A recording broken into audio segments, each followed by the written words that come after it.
할렐루야, 반갑습니다. 이 우중의 장마철에 폭우에 주 앞에 오신 여러분, 주님께서 크게 축복하실 줄 믿습니다. 자, 우리 세바스교회 하반기 목표와 표가 하나님의 사랑하심을 받는 성도와 교회가 됩시다. 자, 우리가 하나님을 사랑하려면 하나님 사랑을 먼저 받아야 돼요. 아, 하나님이 나를 이렇게까지 사랑하시니 나도 하나님 사랑합니다 라고 고백이 되지요. 자, 하나님이 사랑하시려는 성도와 교회가 되는데 여러 가지 조건이 필요하다 그랬죠. 자, 올해 하반기에 하나님 사랑하심이 나타나는 우리 성도와 또 우리 교회가 되려면 어떻게 해야 되는지 오늘 말씀을 통해 한번 살펴보도록 하겠습니다. 자, 하나님이 해결하십니다. 오늘 본문의 제목입니다. 여러분, 인생을 살다 보면 이 문제 끝나면 이제 살만하다. 우리 마음에는 늘 갈증이 있어요. 이것만 해결되면 나는 더 이상 갈망할 게 없을 것 같아. 내 삶에 이것만 해결되면 좋겠다 하는 것들이 다 있어요. 그런데 겪어봐서 알겠지만 그것 해결되고 나면 여러분 마음에 평강이 오고 만족이 있던가요? 그게 해결되고 나면 또 다른 문제가 생기고 또 다른 욕망이 생기고 또 다른 갈망이 생깁니다. 우리 인생은 만족하기 전까지, 자족하기 전까지는 늘 갈증이 있고 늘 문제 가운데 살아갑니다. 자, 근데 문제는 우리 하나님이 반드시 해결하실 수 있어요. 이걸 믿으셔야 돼요. 이게 믿음입니다. 이 믿음이 없이 예배를 드리면 그냥 예배가 시크해요. 오늘도 그냥 저만 하구나. 그렇게 예배 드리고 돌아가면 별로 유익이 없어요.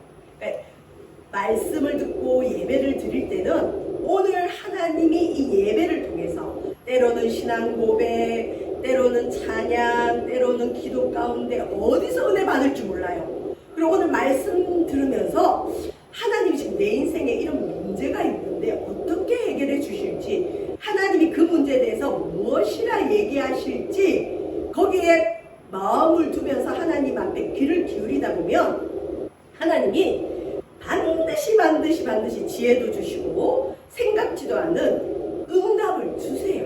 물론 예배는 하나님께 집중함으로 하나님께 영광을 드리는 게 먼저입니다. 그 다음에 하나님 내 현재 삶을 아시지요? 내가 지금 뭘 갈망하는지 아시지요? 그 마음 있는 그대로 또 가지고 나아가는 거죠. 자녀가 고민이 있으면서도 그냥 부모님 눈치만 보면서 부모님한테 자기 고민을 이야기하지 못한다면 건강한 부모 자녀의 관계가 아니죠. 먼저는 부모님 앞에 문안도 드리고 부모님에 대해서 감사도 표현하지만 근데 실은 나 이런 문제가 있어요 하고 솔직하게 가지고 나가야 됩니다. 자, 근데 그 문제는 반드시 하나님이 해결하실 수 있습니다. 근데 그 해결이 내가 정해놓은 해결로 해결될 때도 있지만 하나님은 가장 유익한 방법, 하나님께도 유익하고 무엇보다 나에게 가장 유익한 방법으로 해결해 주십니다.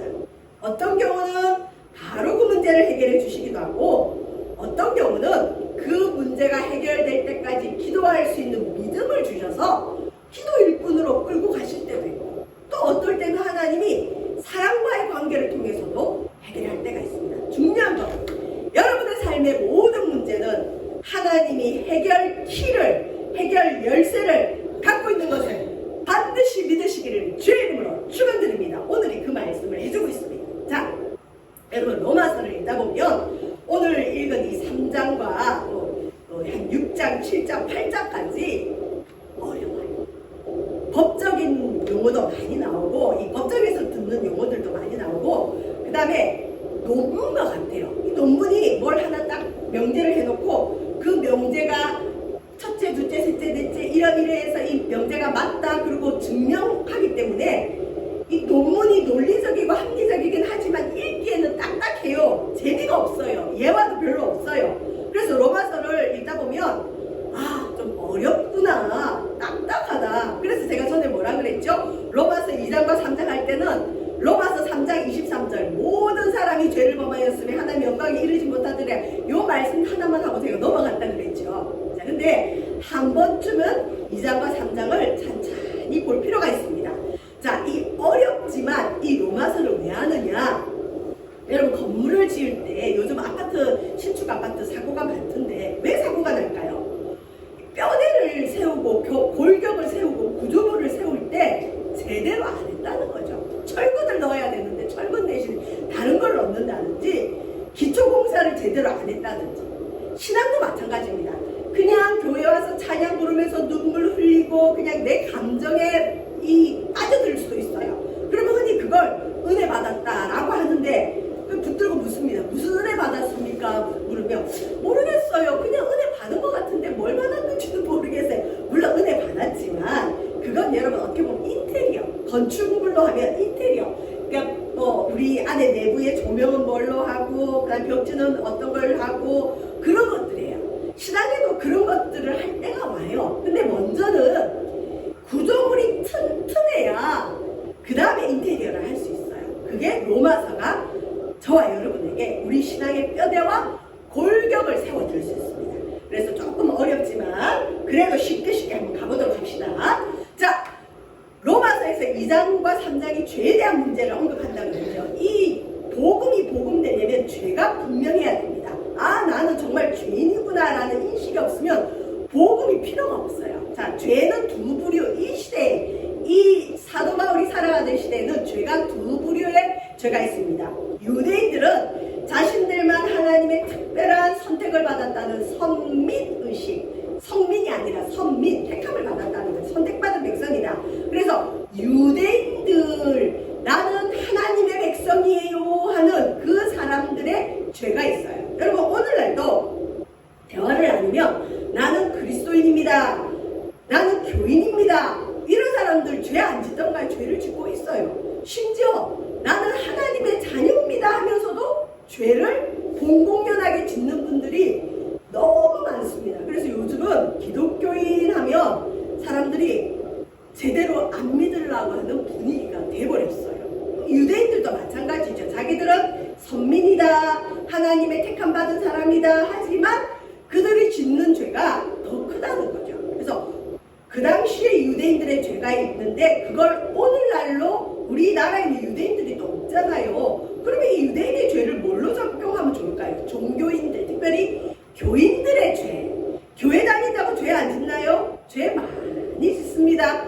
그럼 오늘날 교인들도 죄인이고, 자, 그 다음에 이방인들, 유대인들을 제외한 모든 사람을 이방인이라 그래요. 성경에는 이방인의 죄를 볼 수 있는데 이 이방인의 죄는 우리 인류의 일반적인 죄로 보시면 됩니다. 어쨌든 하나님 택함을 받든 택함을 못 받았든 간에 모두 다 죄 아래 있다. 이 얘기를 2장과 3장이 끊임없이 하는데 여러분, 유대인들에게는 기준이 있는 게 있어요. 우리 캐논 배웠죠. 캐논 카메라가 아니라 캐논이 갈대자라 그랬죠. 이 갈대자의 역할은 기준이에요. 기준. 자, 유대인들은 무엇을 가지고 이건 죄다, 이건 죄가 아니다. 예를 들면 그들은 자기들이 성경 외에 또 죄의 기준을 많이 만들었는데 이런 것도 있어요. 유대인들은 자기들이 정한 안식일, 하나님이 지키라고 하는 이 안식일에 일을 하면 죄가 된다 그래요. 그래서 토요일날 그 안식일날 먹을 음식을 다 준비해 놓는데요. 그런데 자, 안식일이 돼서 이 밤이 됐어요. 깜깜해요. 그러면 불을 켜야 되잖아요. 근데 불을 켜러 가는데 10발자국 미만이면 죄가 아니에요. 그런데 불을 켜러 가는 것이 10발걸음 이상이면 죄가 돼요. 그래서 10걸음 걷다가 이 손이 거기 안 닿으면 그냥 두는 거예요. 죄 안 지으려고. 그리고는 캄캄하게 보낸대요. 그러니까 자기들이 정한 기준이 너무 많아요. 율법 외에도. 자, 어쨌든 유대인들은 죄의 기준이 율법이고 또 자기들의 그런 그 양식들이 있어요. 그 다음에 율법이 없는 일반 사람들은 그러면 죄의 기준을 뭘로 보느냐? 헌법도 있고 여러 가지가 있지만 양심에 걸리면 이제 죄로 보는데, 자, 성경은 뭐라고 얘기하느냐? 사도 바울이 로마서 3장 23절 이 말씀을 비켜갈 수 있는 사람은 아무도 없습니다. 모든 사람, 이 땅의 모든 사람은 죄를 범하였다. 그래서 이 죄의 결과로 하나님 영광에 이르지 못한다. 여러분, 하나님 영광에 이르지 못한다는 건 뭘까요? 천국에 가지 못하고 하나님을 만날 수도 없고 하나님 앞에 응답 받을 수도 없고 하나님과의 관계가 끊어졌다는 거죠. 그래서 모든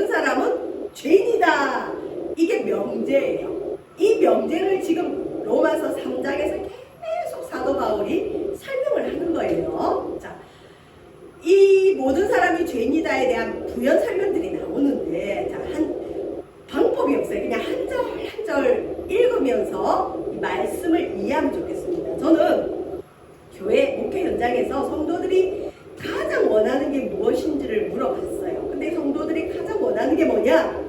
자기 성경을 자기가 읽을 수 있으면 좋겠대요. 근데 읽으려면 어떤 부분은 이야기 같아서 재미있는데 이 로마서 같은 경우는 아무리 읽어도 이해가 안 간대요. 그래서 목사님, 내 성경을 한 절 한 절 풀이 좀 해주면 좋겠어요. 그래요. 근데 막상 또 해보면 좋아하는 성도들도 있지만 재미가 없거든요. 본문을 읽는 그대로 읽는 것보다는 예화나 재밌는 얘기를 듣고 싶고 그렇지, 이 소망은 있지만 이 말씀 한 절 한 절 읽기가 싫대요. 또 어렵기 때문에. 특히 로마서는 2장과 3장은 법에 대한 얘기, 죄에 대한 얘기이기 때문에 어렵지만 우리 한번 도전해 봅시다. 그래서 여러분이 로마서를 개인적으로 묵상할 때 이 본문 우리가 전에 설교 시간에 한번 했기 때문에 이거지 하고 이해할 수 있게 바랍니다. 자, 보세요. 3장 19절. 우리가 알거니와 물은 율법이 말하는 바는 사도 바울 당시죠. 율법이 뭘 말하느냐? 율법 아래 있는 자들에게 말하는 것이다. 우리가 대한민국 국민이죠. 그러면 헌법이라는 게 있어요.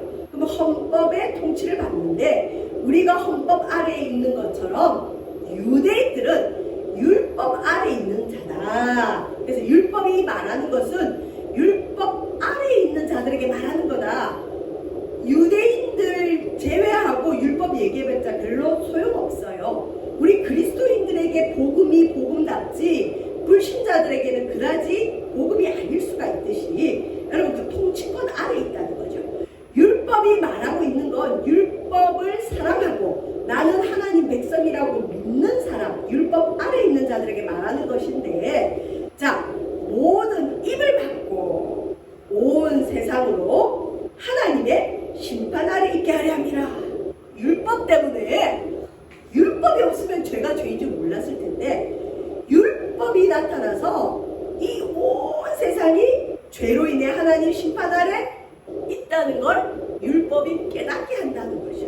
그래서 어떻게 보면 율법이 선물이기도 하지만 율법은 우리로 하여금 하나님께로 이끌어가는 초등학교 선생님처럼 우리를 죄인이다, 우리는 하나님 심판 아래 있다 라는 걸 깨닫게 하는 역할을 합니다. 이 19절이 조금 어려워요. 근데 결론은 뭐냐? 율법은 율법 아래 있는 자들에게 말을 해주는데 결론은 뭐냐? 온 세상이 하나님 심판 아래 있다, 죄 때문에 그걸 알려주는 게 율법이다 하고 얘기하고 있어요. 자, 그러면서 사도 바울의 그 글의 특징이 특히 로마서에서 많이 나타나는데 어려운 게 아까 명제라 그랬죠. 큰 명제를 하나 정해요. 모든 사람이 죄를 범하였음에 하나님의 영광에 이르지 못하더니 3장 23절을 명제를 설명을 계속하는 거예요. 그 설명 중에 첫 번째가 뭐냐? 19절. 또 20절도 그걸 설명하고 있어요. 그러므로 율법의 행위로 하나님 앞에 의롭다 하심을 얻을 육체가 없나니 율법으로는 뭘 깨닫는다? 죄를 깨닫는다. 여러분, 우리가 헌법이 없으면 감옥 갈 일이 별로 없죠. 벌금 낼 일이 별로 없죠. 우리나라 헌법이 있으니까 그 헌법에 잘못 걸리면, 헌법에 위반되면 벌금도 내기도 하고 감옥도 가듯이 하나님이 준 율법으로 인해서 내가 죄인인 게 고발이 되고 율법 때문에 이건 죄구나 그러고는 죄를 깨닫게 됩니다. 예를 들면 구약의 하나님이 안식일을 거룩히 지키라. 안식일에 일하는 자는, 또 안식일을 범하는 자는, 안식일을 더럽히는 자는 죽여라라고 돼 있어요. 근데 그게 율법이에요. 근데 하나님이 그렇게 하지 않았더라면 유대인들은 이제 우리나라로 하면 뭐 토요일 정도의 안식일을 지키는데 그들이 뭐 토요일을 굳이 일을 안 하고 그러지 않죠. 율법이 그걸 정해놨기 때문이죠. 그래서 율법은 죄를 깨닫게 한다. 자, 그 다음에 이 얘기만 하는 게 아니죠. 그러면 죄가 있는데 어떡할 거냐? 아까 분명히 뭐랬죠? 모든 사람이 죄를 범했기 때문에 하나의 영광에 이르지 못하는 게 우리의 현실이에요. 여러분, 우리의 현실의 모든 문제는 죄 때문에 와 있기 때문에. 그럼 어떡할 거냐? 그래, 우리 죄인이다. 율법이 우리를 죄인이라고 알려주고 있습니다. 근데 우리 어떻게 할 거죠? 이 죄를 어떻게 하죠? 하나님이 해결하신다 그랬죠. 어떻게 해결하셨느냐? 여러분, 하나님의 해결법이 뭐냐 보시면, 자, 그 명제에 대한 해결법까지 나옵니다. 로마서 3장 21절. 이제는 과거에는 율법밖에 없어요. 예수님 오시기 전에는 율법밖에 없었어요. 그러나 사도 바울 당시에 예수님이라는 분이 돌아가신 지 얼마 안 됐죠. 율법 외에 하나님의 한 의로움이 나타났대요. 율법에 하나님의 의가 있습니다. 오름이 있어요. 근데 이 율법으로는 하나님의 의를 이룰 수 있는 인간이 한 명도 없었어요. 그래서 모든 사람이 아이고 나는 죄인이구나 라고 탄식할 때 하나님께서 해결점을 하나 주셨는데 하나님의 한 의가 인류에 나타났어요. 근데 그 의는 특징이 뭐냐? 율법과 선지자들에게 증거를 받은 것이다. 여러분 성경 신약 성경을 읽다가 율법과 선지자가 나오면 그게 뭘 뜻하는지 생각하시면 되냐면 구약 성경. 그러니까 신약 성경이 쓰여질 당시에는 신약 성경이란 건 없었어요. 지금은 우리가 신약 성경 갖고 있지만 이 당시의 성경은 구약만 있었어요. 자, 근데 구약이 뭘로 구성되어 있느냐? 모세오경의 율법과 예언자들, 선지자들이 말한 증거들, 그걸 합해서 구약 성경이라고 해요. 그래서 율법과 선지자들의 증거는 구약 성경의 별명입니다. 하나님이 해결점을 줬는데 하나님의 한 의로움을 주셨대요. 근데 그 하나님의 한 의로움이 뭐냐? 첫 번째, 구약 성경에 의해서 증거를 받았대요. 논문이죠, 논문. 그냥 하나님의 한 의하면 뒤에 나옵니다. 예수님 하면 될 텐데 뭘 말을 이렇게 많이 하는지 몰라요. 우리가 믿는 하나님의 한 의로움이 누구냐? 예수님인데 이 예수님은 누구냐? 구약 성경에 의해서 증거를 받는 분. 여러분 예수님은 어느 날 하늘에서 뚝 떨어진 분이 아니고 땅에서 솟은 분이 아니고 오래 수천 년 동안 구약 성경에 예언된 메시아라는 거죠. 자, 이제 결론이죠. 곧 예수 그리스도를 믿음으로 여기 보면 하나님의 의 같은 색깔 돼 있죠. 하나님의 의가 뭐냐? 예수 그리스도를 믿는 거. 예수 그리스도가 하나님의 의예요. 이게 죄에 대한 하나님의 해결법. 여러분 모든 문제 배후에는 죄가 있습니다. 그러면 죄가 해결되면 문제는 저절로 해결됩니다. 근데 이 죄를 해결할 수 있는 유일한 길이 뭐냐? 하나님의 의인데 이 하나님의 의는 무엇이냐? 예수 그리스도를 믿는 것.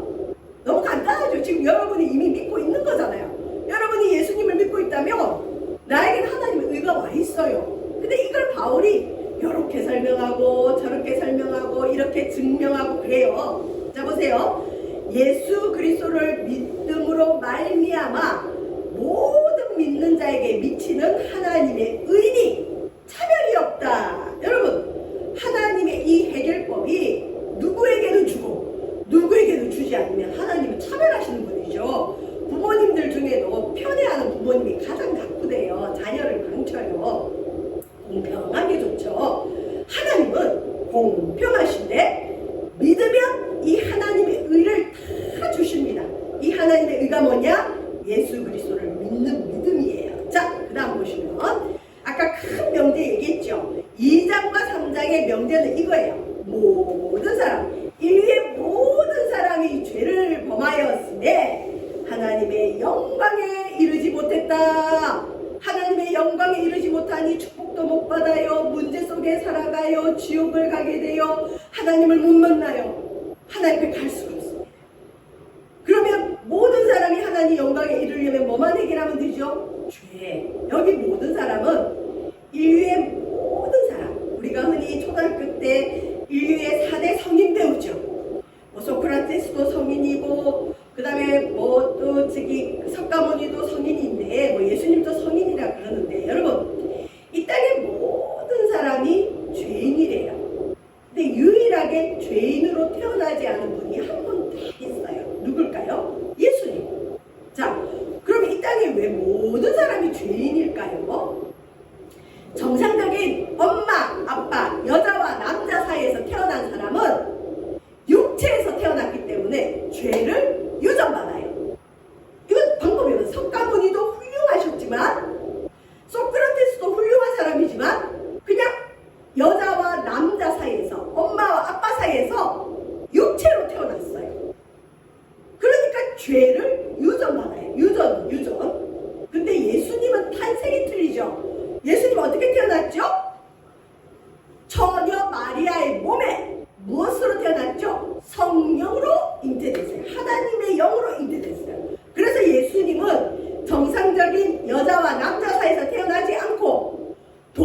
성령 마리아에게서 성령으로 잉태되었기 때문에 그분에게는 죄가 유전되지 않았습니다.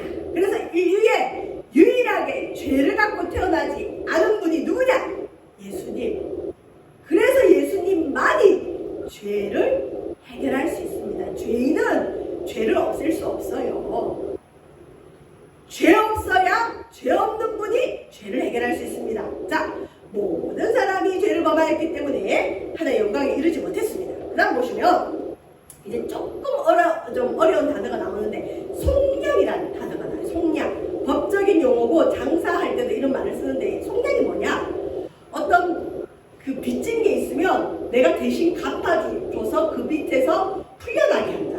노예가 있어요. 이 노예를 자유를 주려면 누군가가 이 노예의 값을 지불해 줘야 돼요. 그래야 그 노예가 자유인이 돼요. 그 값을 지불해 주는 걸 속량이라고 해요. 자, 여기 보시면 그리스도 예수 안에 있는 속량. 우리는 죄에 팔렸어요. 마귀의 종이었어요. 죄 아래 있었어요. 근데 예수님이 값을 주고 우리의 죄값을 치러주셨어요. 우리는 마귀의 노예였는데 마귀 쪽에 값을 지불하고 데리고 오셨어요. 하나님 자녀로. 예수님이 값을 치러주심으로 하나님의 은혜로 값없이 돈을 지불한 것도 아니고 우리가 한 게 없어요. 우리는 한 게 없고 가만히 있어요. 나는 죄인입니다 하는 거 인정하는 것밖에 없어요. 누가 움직이시냐? 하나님이 바빠요. 하나님이 예수님을 보내서 예수님이 십자가에 달려 죽음으로 값을 치러주고 그래서 하나님의 은혜로 우리는 값없이 우리는 그냥 가만히 있으면서 나는 죄인이에요 한 것밖에 없는데 예수님이 나를 위해 죽어주심으로 값없이 의롭다 하심을 얻은 자 되었느니라. 이게 주님의 해결법입니다. 여러분 의롭다 하심을 얻는다를 좀 어려운 말로 교리적인 용어로 한자로 칭할 칭자 의로울 의자 의롭다 칭한다 칭의라고 해요. 칭의. 진짜 의로워서 의롭다 하는 게 아니라 의롭다 봐주는 거예요. 저와 여러분은 죄인입니다. 근데 우리가 믿는 예수님의 피를 보고 예수님의 피를 믿는 그 믿음을 보고 하나님이 죄 없다 봐주는 거예요. 그래서 하나님이 나를 볼 때는 내 죄를 보지 않고 내 죄로 인해 예수님이 십자가에 달려 죽으신 그 십자가의 피를 믿는 그 믿음을 보고 의롭다 봐주는 거예요. 그래서 교회 안에 들어와서 성도가 되어도 목회자가 되어도 성인군자처럼 정말 예수님을 닮아도 우리는 죽을 때까지 주 앞에 갈 때까지 죄인이면서 의인이고 의인이면서 죄인입니다. 이걸 잊으면 안 돼요. 예수님을 믿는 믿음을 가지면 내가 의로워서 죄를 안 짓기 때문에 성도가 된 게 아니라 의롭다 봐주는 거라니까요. 우리는 원래 알몸입니다. 그런데 우리가 옷을 입었어요. 사람들이 우리를 볼 때 우리의 알몸을 봅니까? 옷을 봅니까? 옷을 보죠. 우리는 예수님으로 옷을 입었습니다. 나는 원래 알몸인 죄인인데 내가 예수님으로 옷을 입으면 세례 받으면 하나님은 내 죄를 보지 않고 내가 입고 있는 예수님을 보고 나를 의롭다 봐주는 겁니다. 그래서 교회를 다니면 예수의 피로 죄 씻음 받는 자라 할지라도 또 죄를 지어요. 그치만 하나님 앞에 와서 하나님 내가 잘못했습니다. 또 죄를 지었네요. 그걸 자범죄, 고범죄라 그러는데 그거는 하나님과의 관계가 깨지지 않아요. 용서해 주세요. 회개하면 돼요. 구원을 얻는 회개는 일생에 한 번, 그 다음에는 깨끗해 성결을 위한 회개만 하면 되는데 그래서 우리는 죽을 때까지 교회를 다녀도 착한 일을 많이 해도 주의 뜻대로 살아도 예수님과 같은 성품을 가져도 우리는 죽을 때까지 주님 앞에 의인이면서 죄인이고 죄인이면서 의인입니다. 그래서 날마다 회개하면서 주님과 교제하며 살아가야 되는 겁니다. 근데 이단들은 뭘 가르치느냐? 너 예수님의 피로 죄씻음 받았지. 그러면 너는 이제부터 죄인이 아니야. 맞는 말, 반은 맞고 반은 틀린 말이에요. 죄인 아닙니다. 그렇지만 또 나는 죄를 지어요. 회개합니다. 그렇다고 또 나는 죄인이기만 하느냐? 용서받은 또 죄인이에요. 내 죄는 또 용서받았어요. 그래서 우리는 죄인이면서 의인이고 의인이면서 죄인입니다. 어렵죠? 요거 꼭 갖고 계셔야 됩니다. 저도 신앙생활하면서 제일 힘들었던 게 분명히 예수님의 피로 죄씻음 받았는데 또 나가면 죄를 지어요. 그러면 내가 하나님의 자녀가 아니게 되나요? 아니에요. 관계는 깨어지지 않지만 내가 하나님을 아프게 하고 슬프게 했기 때문에 아버지 죄송해요, 잘못했어요. 그러면 하나님이 또 용서해 주시고 관계가 더 깊어지면서 하나님 복을 받는 거죠. 자, 우리는 죽을 때까지 의인이고 죄인입니다. 죄를 안 짓는다는 게 아니에요. 그래서 의롭다 봐주시는 거다. 이게 뭐라고요? 칭의. 내가 의로워서가 아니라 내가 믿는 믿음. 내가 입고 있는 예수님의 옷, 예수님의 피부고 주님이 아이고 이쁘다. 내가 너를 봐줄게. 너는 이제 의로운 자가 되었구나. 주님이 안아주시는 거예요. 하나님 사랑하심을 받을 수 있습니다. 자, 그 다음 칭이라 그랬죠. 이제 얘기를 하나 하고 마칠게요. 하나님이 해결하시는데 우리에게 주신 해결점이 뭐냐? 요 그림이 잘 보이실지 모르겠지만 민수기 21장에 보면 구약에 이제 이스라엘 백성들이 이집트 왕자 영화에 나오듯이 홍해 바다를 건너서 출애굽을 해서 애굽에서 노예로 있다가 이제 하나님께서 가나안 땅으로 이끄시려고 나왔는데 이스라엘 백성들이 겁이 많으니까 광야길을 허락하셨어요. 근데 광야를 걷다 보니까 하나님이 만나를 주고 메추라기를 보내주지만 만나만 매일 먹으니 맛이 없어요. 만나가 여러분 잣 같은 그런 그냥 뭐라 표현하기 힘든데 영양가는 골고루 있지만 그렇게 맛있는 건 아니래요. 근데 이스라엘 백성들이 매일 만나만 먹으니까 애굽에서 노예로 있을 때 부추도 먹고 참외도 먹고 마늘도 먹고 이런 게 기억이 나잖아요. 우리가 맨날 이 만나만 먹어야 돼? 싫다. 여러분 신앙생활 할 때 우리가 매일 이렇게 예배 가야 돼?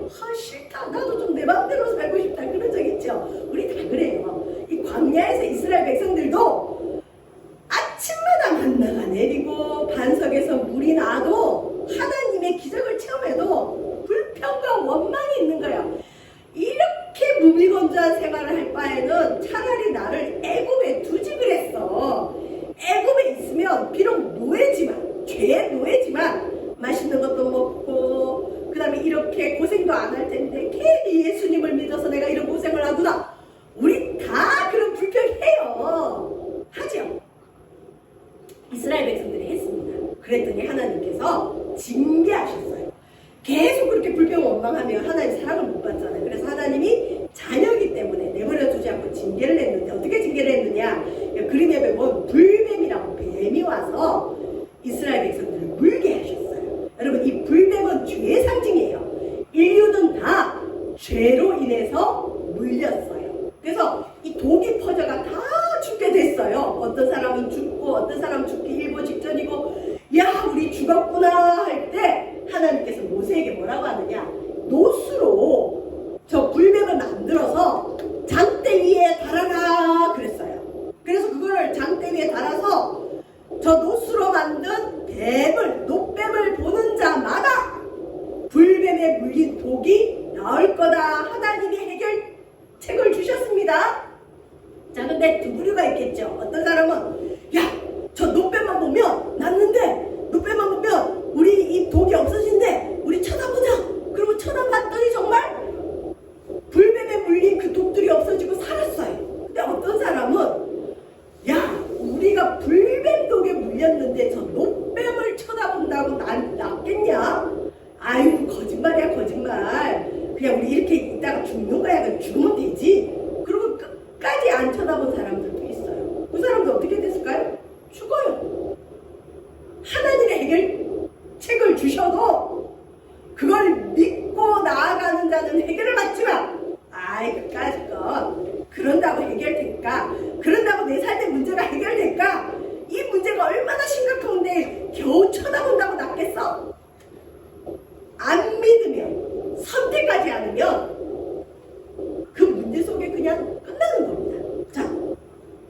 그래서 주님이 원하셨느냐? 누구든지 주의 이름을 부르는 자는 구원을 받으리라. 누구든지 차별이 없어요. 주의 이름을 불러야 구원받습니다. 아유, 주의 이름 부른다고 구원을 받아요. 그렇게 쉬운 걸 누가 못해요?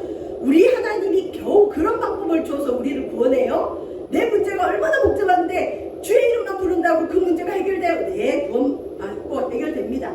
주님만 바라보면 돼요. 여기 나오죠. 또 다른 그림인데 모세가 저 노뱀을 만들어서 장대에 달았죠. 그 장대에 달린 것을 보는 자마다 나았어요. 인류는 다 죄의 불뱀에 물려 있습니다. 하나님이 인류에게 해결점을 줬습니다. 노뱀만 바라봐라. 고개를 들고 위를 쳐다봐야 돼요. 그걸 본 자는 낫지만 보지 않는 자는 죽습니다. 그래서 누구든지 주의 이름을 부르는 자는 구원을 받는다. 이게 하나님의 해결책인데 여러분 재밌는 걸 알려줄게요. 혹시 요한복음 찾을 수 있겠어요? 요한복음 찾아보세요. 요한복음 3장 16절이 하나님이 세상을 이처럼 사랑하사 독생자를 주셨으니 누구든지 예수 믿으면 멸망하지 않고 영생을 얻으리로다. 요한복음 3장 16절. 인류에게 주신 가장 간단한 방법인데 여러분 그 찬송가 앞부분 신약성경 요 찾으면 돼요. 마태, 마가, 누가, 요한. 요한복음 3장 16절 신약성경 145쪽 적혀 있습니다. 3장 16절 한번 읽어볼까요? 시작. 하나님이 세상을 이처럼 사랑하사 독생자를 주셨으니 이는 그를 믿는 자마다 멸망하지 않고 영생을 얻게 하려 하심이라. 이거를 선포했기 때문에 사람들이 이 말은 다 들어봤어요. 그렇기 때문에 하나님이 그냥 나를 사랑한다고도 믿어요. 근데 여러분 이 말이 그렇게 후한 말은 아니에요. 이 말을 잘못 받으면 내가 그냥 주님만 믿어주면 난 구원받지 이렇게 생각해요. 아니에요. 우리가 많이 오해한 거예요. 그 위에 14절 15절 조건이 있어요. 진짜 멸망하지 않고 영생을 얻으려면 어떻게 해야 되느냐. 14절 15절 읽어볼까요? 시작. 모세가 광야에서 뱀을 든 것 같이 인자도 들려야 하리니 이는 그를 믿는 자마다 영생을 얻게 하려 하십니다. 이 본문이잖아요. 인자가 저 노뱀이 누구냐? 예수님. 시대에 살는 예수님. 저걸 믿어야 영생을 얻지 안 믿으면 소용이 없어요. 저걸 바라봐야 병이 낫지 저거 안 바라보면 소용이 없어요. 여러분의 삶의 문제, 삶의 현장에서 주님의 이름을 불러야 돼요. 주님 도와주세요. 나는 못하겠습니다. 나는 이 문제를 해결할 수가 없어요. 도와주세요. 불러야, 바라봐야 주님이 해결해 주세요. 부르지도 않고 바라보지도 않고 문조석에 주저앉아서 내가 하나님 백성인데 왜 하나님은 나를 안 도와주시나? 내가 믿는 하나님이 가짠가? 에이 하나님은 없어. 이렇게 불변에 물려서 불평하고 원망하면서 끝내 죽은 사람들처럼 주를 바라보지 않은 사람들은 문제 해결도 받지 못하고 구원도 못 받는 겁니다. 저와 여러분 하나님의 해결책을 주셨습니다.